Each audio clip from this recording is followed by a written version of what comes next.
destroy. Dance through the atoms, embrace the sound. In this groove we're forever bound. Moving forward, never looking back.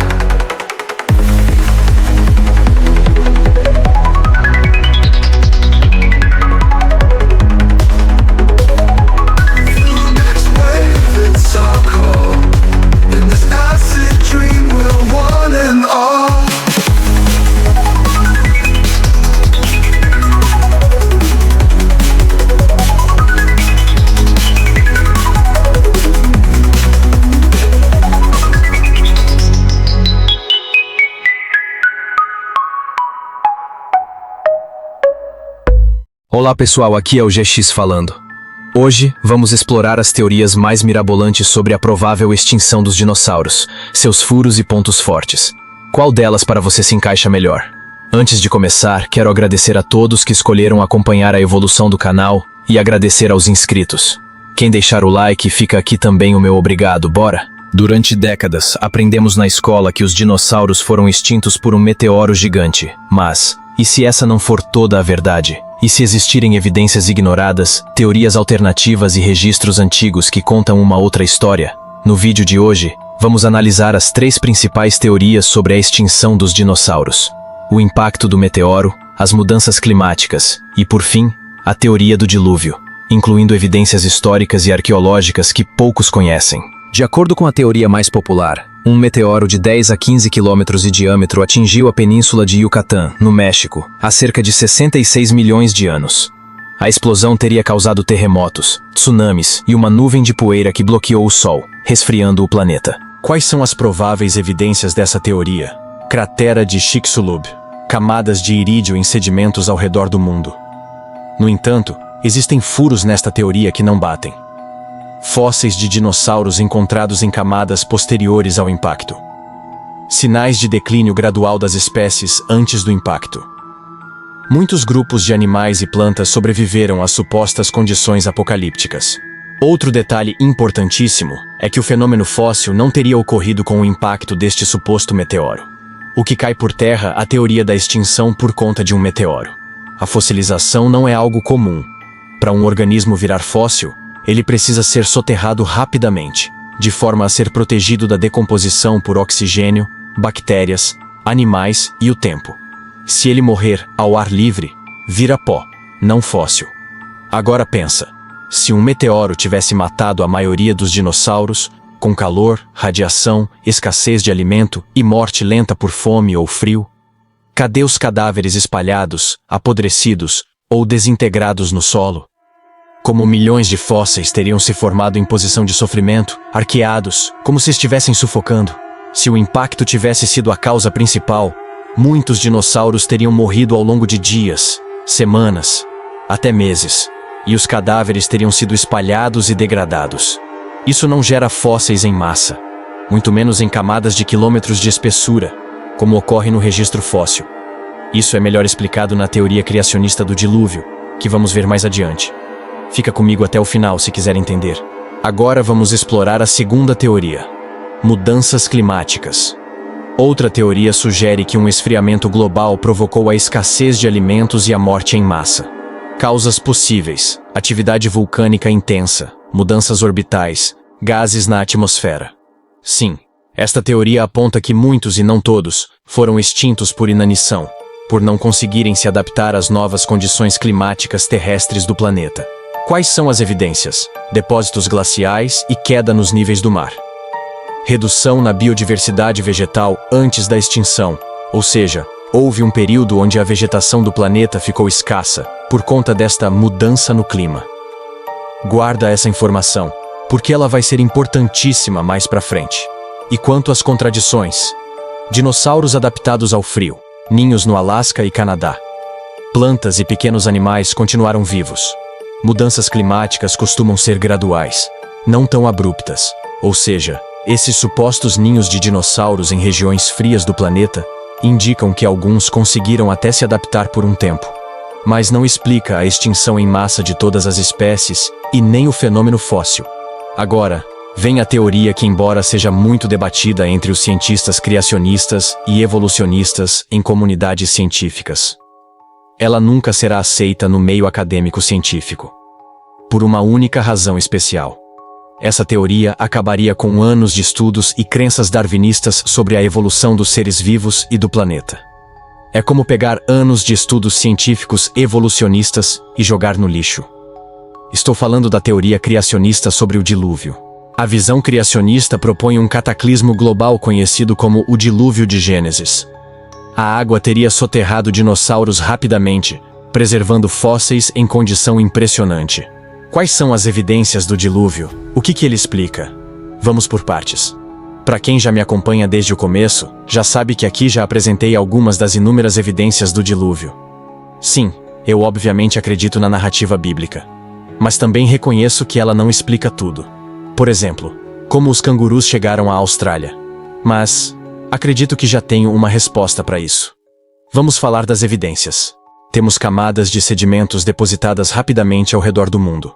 Fósseis com tecidos moles e colágeno encontrados intactos. Como eu disse antes, o fenômeno fóssil só pode ser explicado pela narrativa do dilúvio bíblico. As camadas de sedimento apontam para um evento cataclísmico que soterrou rapidamente os animais com água e barro, sendo depositados e preservados um em cima do outro. Perceba que não encontramos apenas fósseis de dinossauros no planeta, também temos fósseis de diversas outras espécies, peixes, primatas, aves, felinos e etc. Um simples meteoro não poderia ter fossilizado todos eles. Agora lembra daquela informação importante que disse para você guardar? Pois é, segundo a Escritura Sagrada, agora vamos entrar na área da teologia. Diz que após o dilúvio, a biodiversidade de vegetação estava escassa. Logo depois, Deus abre mão de Noé e sua família trocarem seus hábitos alimentares vegetarianos por carne. Mas isso não acontece apenas com a raça humana. Isso acaba que por obrigar muitos animais a se tornarem carnívoros, para tentar sobreviver em um novo mundo onde sua principal fonte de alimento ainda estava escassa. Sim, uma das teorias é que antes do dilúvio muitos animais eram herbívoros, mas por causa das mudanças climáticas e a falta de vegetação, tornaram-se carnívoros. Podemos citar como evidências a descoberta do oceano subterrâneo, que poderia reabastecer o planeta 3 vezes. A Escritura fala de águas que vieram do abismo terrestre. Inúmeras culturas do mundo antigo relatam um dilúvio que varreu o planeta, restando apenas um casal ou família humana sobrevivente. Mas a diferença desses mitos para o relato bíblico é que eles estão cheios de alegoria, enquanto a Bíblia traz detalhes técnicos precisos. Agora, vou explicar aquela história dos 65 milhões ou 500 anos de extinção. Existem registros históricos e arqueológicos com criaturas semelhantes a dinossauros. Vamos começar pelos relatos do pai da história, Heródoto. Ele relatou criaturas com asas de morcego no Egito. A citação de Heródoto que costuma ser usada nessas discussões vem do livro 2 da obra Histórias, onde ele descreve o que teria visto ou ouvido de relatos locais no Egito, mais especificamente na cidade de Butô, durante sua viagem. Heródoto relata o seguinte: há, perto da cidade de Butô, um lugar chamado Nisa, e uma grande planície junto dele, onde, segundo os habitantes locais, vivem dragões voadores. Segundo eles, estas criaturas têm asas como as de morcegos, e disse que o povo de Butô vai até lá em certas épocas para caçá-los. Beleza. Mas qual seria a interpretação desta narrativa? Que tipo de criatura era essa mencionada por Heródoto? A descrição de asas como as de morcego remete muito à imagem de répteis alados, semelhantes aos pterossauros. Ele fala também que essas criaturas viviam em cavernas ou planícies e eram conhecidas pelos nativos egípcios. Essa informação é repetida por outros escritores antigos, como Joséfo e Estrabão, reforçando que esses relatos não eram isolados. Dentro do contexto criacionista ou da teoria do dilúvio, essa citação é usada como uma evidência de que dinossauros, ou criaturas muito semelhantes, teriam convivido com os seres humanos por um tempo, especialmente se a extinção deles não foi há milhões de anos, mas em um evento mais recente e catastrófico. Heródoto não usa a palavra dinossauro. Óbvio, o termo só surgiu no século XIX, mas as descrições são chamativas. Marco Polo também fez menções a criaturas em seu tempo que podem se referir a alguma espécie de dinossauro. Ele descreveu criaturas semelhantes a dragões na Índia e na China. Na obra Os Livros das Maravilhas do Mundo, Il Milione, escrita por Rustichello de Pisa com base nos relatos de Marco Polo. Há uma passagem onde ele descreve o que viu ou ouviu na China durante o século XIII. O trecho mais citado por criacionistas é: nessa província vivem serpentes enormes, com até 30 pés de comprimento, cerca de 9 metros, com patas curtas e garras afiadas como as de um leão. Algumas têm olhos tão grandes quanto pratos, e suas mandíbulas são suficientemente largas para engolir um homem inteiro de uma só vez. Ele menciona também que essas criaturas vivem em cavernas durante o dia e saem à noite para se alimentar. O povo local as caça usando armadilhas reforçadas, pois são perigosas. Seus fígados, bilis e carne eram usados para fins medicinais ou culinários. Embora Marco Polo chame essas criaturas de serpentes, as descrições não batem com serpentes comuns. Ele fala em patas, garras, olhos enormes, hábitos noturnos, predadores ativos e tamanho gigantesco. Tudo mais próximo de répteis pré-históricos do que de cobras normais. Muitos defensores do criacionismo sugerem que ele pode ter descrito dinossauros terópodes, tipo alossauro ou tiranossauro, se ainda vivessem em número reduzido, ou então répteis tipo dragão, que poderiam ter sobrevivido por mais tempo após o dilúvio. E quando eu digo tipo dragão, não estou dizendo que haviam seres mitológicos cuspindo fogo por aí. Me refiro a dinossauros que podem ter dado vida a tais lendas. Marco Polo, no século XIII, relatou ter visto serpentes gigantes na China, com patas, garras afiadas e olhos enormes. Segundo ele, essas criaturas eram caçadas pelos moradores locais e podiam devorar um homem inteiro.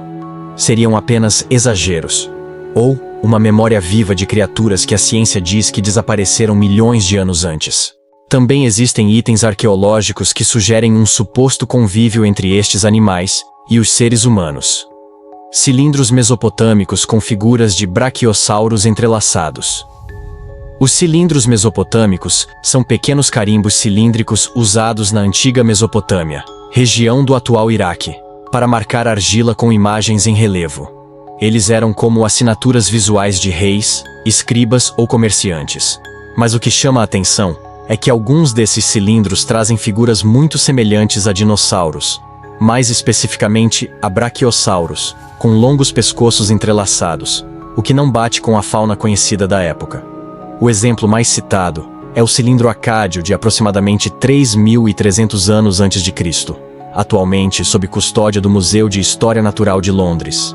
Nele, aparecem duas criaturas com corpo volumoso, 4 patas robustas, pescoços longos e finos entrelaçados, cabeças pequenas, cauda longa. Quem defende o criacionismo ou o design inteligente vê isso como possível representação de dinossauros tipo braquiossauro ou apatossauro, feita milhares de anos antes do termo dinossauro sequer existir.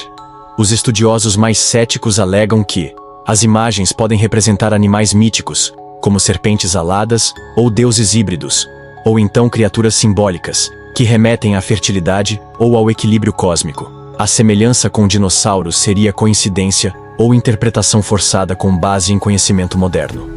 O que, na minha sincera opinião, é uma tentativa de mascarar a verdade e proteger a teoria dominante, a evolução dos seres vivos.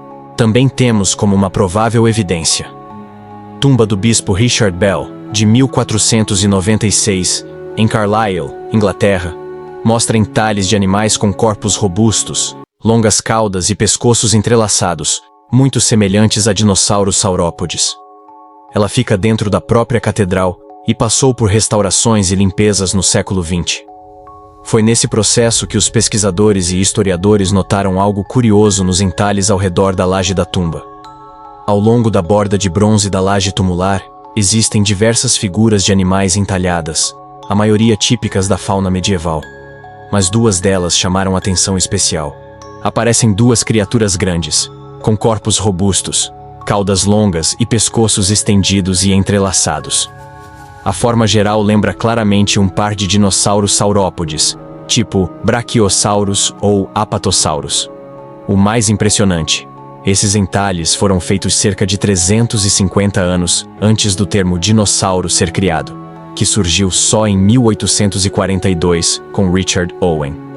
As figuras ganharam notoriedade principalmente após a publicação de fotos e análises por grupos criacionistas e estudiosos independentes, como o Dr. Don Patton, que mencionou o caso em palestras e vídeos.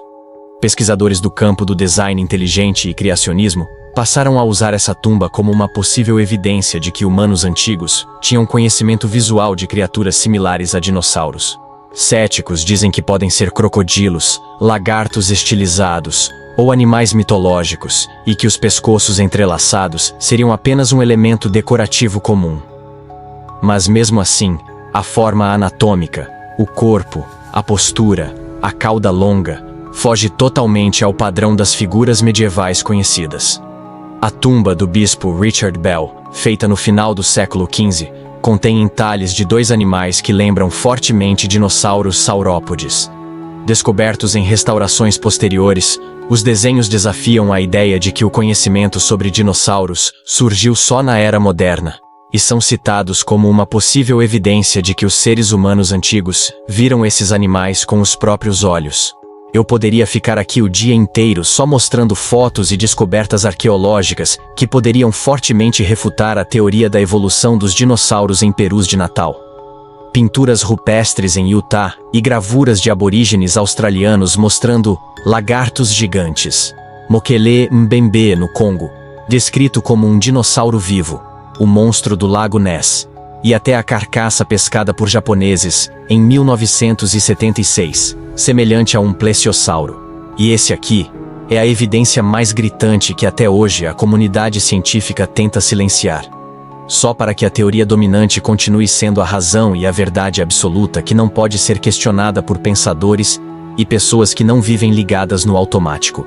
A criatura tinha pescoço muito longo e fino, cabeça pequena, 4 nadadeiras grandes e uma cauda curta, sem sinais visíveis de espinha dorsal exposta, característica comum em decomposição de tubarões.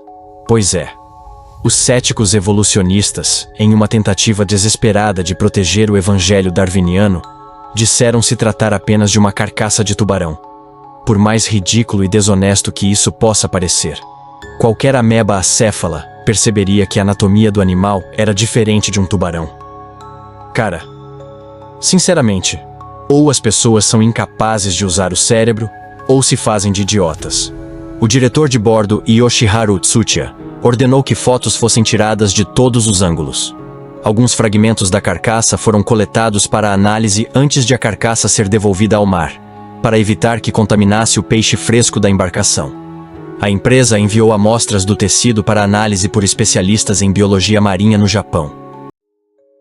O relatório preliminar da Academia Nacional de Ciências do Japão concluiu que os tecidos se pareciam com cartilagem de tubarão, o que sugeria que poderia ser um tubarão frade, Cetorhinus maximus, em decomposição. Mas o mistério continua. Muitos apontaram que o formato do corpo e a proporção do pescoço não batem com o de um tubarão. Outros disseram que a decomposição de tubarões pode sim causar esse efeito, parecendo ter pescoço comprido quando a mandíbula e as brânquias se desintegram.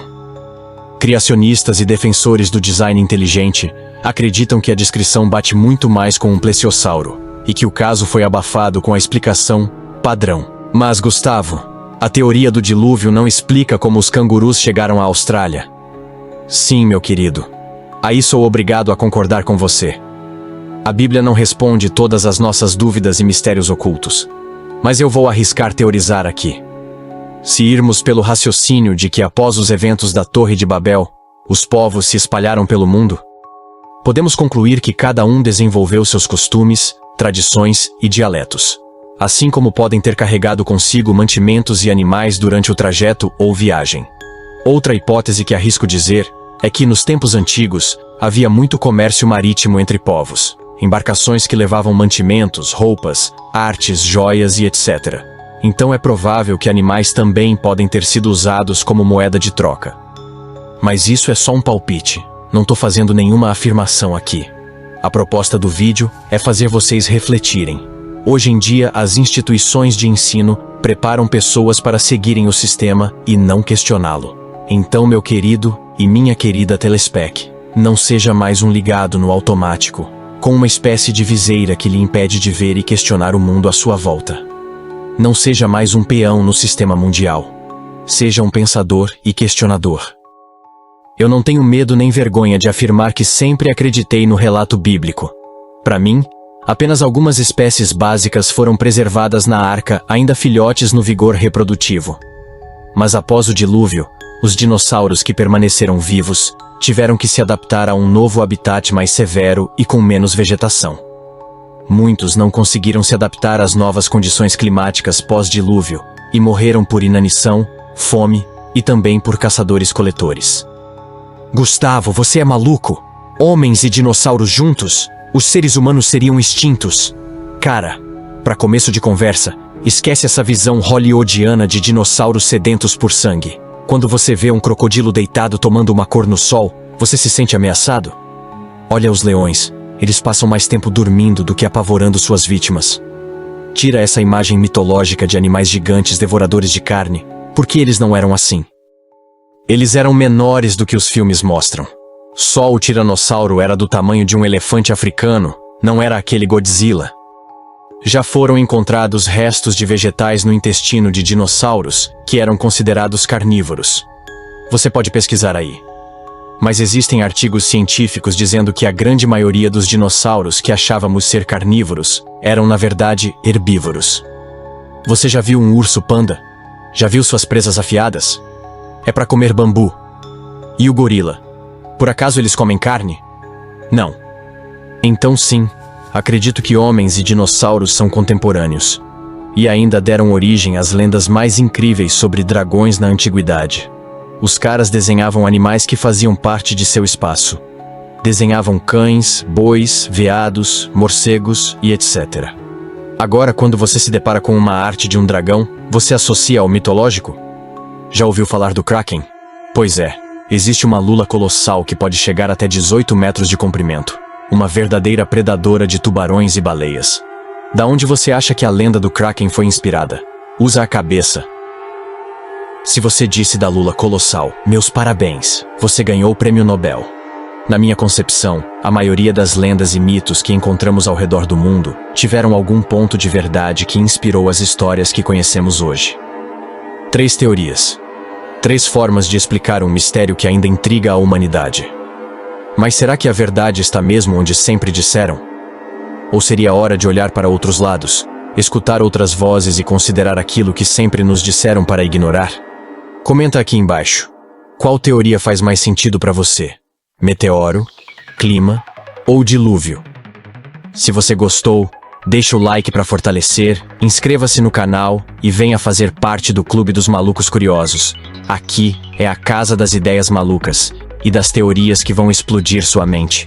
Obrigado pela companhia de todos e até o próximo encontro. Fui! Electric minds lost in a machine running